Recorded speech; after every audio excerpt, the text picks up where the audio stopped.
ನಮಸ್ತೆ ಚೇಳೂರು ನ್ಯೂಸ್ ಕನ್ನಡಕ್ಕೆ ಸ್ವಾಗತ. ನೂತನ ತಾಲೂಕು ಚೇಳೂರಿನ ಸ್ಟಾರ್ ಬೈಕ್ ಝೋನ್ ಅಂಗಡಿ ಮುಂದೆ ಮಾಲೀಕ ಮುತ್ತಹೀರ್ 78ನೇ ಸ್ವಾತಂತ್ರ್ಯ ದಿನಾಚರಣೆ ಆಚರಿಸಿ ದೇಶ ಪ್ರೇಮ ಮೆರೆದರು.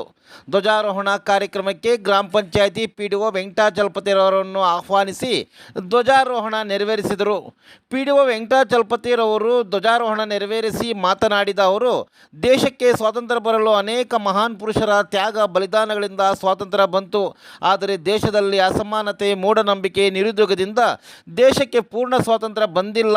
ಸಂವಿಧಾನದ ಆಶಯಗಳಿಗೆ ಪೂರಕವಾಗಿ ನಡೆದುಕೊಂಡರೆ ಎಲ್ಲರಿಗೂ ಸ್ವಾತಂತ್ರ್ಯ ಸಿಗುತ್ತದೆ ಎಂದು ಅಭಿಪ್ರಾಯಪಟ್ಟರು. ಯುವಕರ ದೇಶಪ್ರೇಮಕ್ಕೆ ಪಿಡಿಒರವರು ಮೆಚ್ಚುಗೆ ವ್ಯಕ್ತಪಡಿಸಿದರು. ಈ ಸಂದರ್ಭದಲ್ಲಿ ಅನೇಕ ಯುವಕರು ಪಾಲ್ಗೊಂಡಿದ್ದರು. ಸ್ವಾತಂತ್ರ್ಯೋತ್ಸವವನ್ನು ಆಚರಿಸ್ತಾ ಇದ್ದೀರಾ.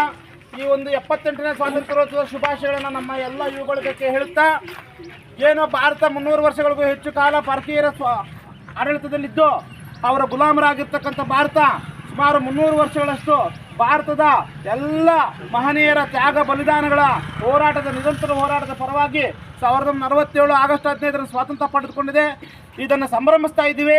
ಸಂಭ್ರಮಿಸುವುದಕ್ಕೆ ಇನ್ನೂ ಒಂದಷ್ಟು ಕಾಲಾವಕಾಶ ಬೇಕು ಅನ್ನೋದು ತಮಗೆಲ್ಲರೂ ತಿಳಿದಿರಬೇಕಾಗ್ತದೆ. ಸಂಭ್ರಮಿಸಬೇಕು, ಅದ್ರ ಜೊತೆಗೆ ಸ್ವಾತಂತ್ರ್ಯವನ್ನು ಕಟ್ಟಬೇಕು, ನಿರ್ಮಿಸಬೇಕು, ಉಳಿಸಬೇಕು. ಕಟ್ಟಬೇಕು, ನಿರ್ಮಿಸಬೇಕು ಅಂತಂದರೆ ಇದ್ರ ಅರ್ಥ ಇಷ್ಟೇ. ಇವತ್ತು ಬಸ್ ಸ್ಟ್ಯಾಂಡ್ಗೆ ಹೋದರೆ ಸೌತೆಕಾಯಿ ಮಾರ್ತಕ್ಕಂಥ ಹುಡುಗರು ಸಿಗ್ತಾರೆ, ಗ್ಯಾರೇಜ್ಗೆ ಹೋದರೆ 14 ವರ್ಷದ ಕಡಿಮೆ ವಯಸ್ಸಿನ ಹುಡುಗರು ಸಿಗ್ತಾರೆ. ಎಲ್ಲಾದರೂ ಹೋದರೆ ಇವರು ಆ ದೇವಸ್ಥಾನಕ್ಕೆ ಬರಬೇಡಿ ಅಂತ ಹೇಳ್ತಾರೆ. ಆ ಹೆಣ್ಮಕ್ಳು ಇವತ್ತು ನಮ್ಮ ಮುಂದಕ್ಕೆ ಬರಬಾರ್ದು ಅಂತ ಹೇಳ್ತಾರೆ.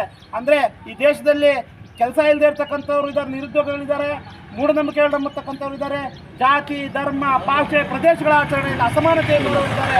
ಈ ಅಸಮಾನತೆಯನ್ನು ಕಳೆದು ಭಾರತದ ಕಟ್ಟ ಕಡೆಯ ಪ್ರಜೆಗೂ ಎಲ್ಲ ಸೌಲಭ್ಯಗಳು ಸಿಗುವಂತಕ್ಕಂಥ ಒಂದು ವಾತಾವರಣವನ್ನು ನಿರ್ಮಿಸಬೇಕು.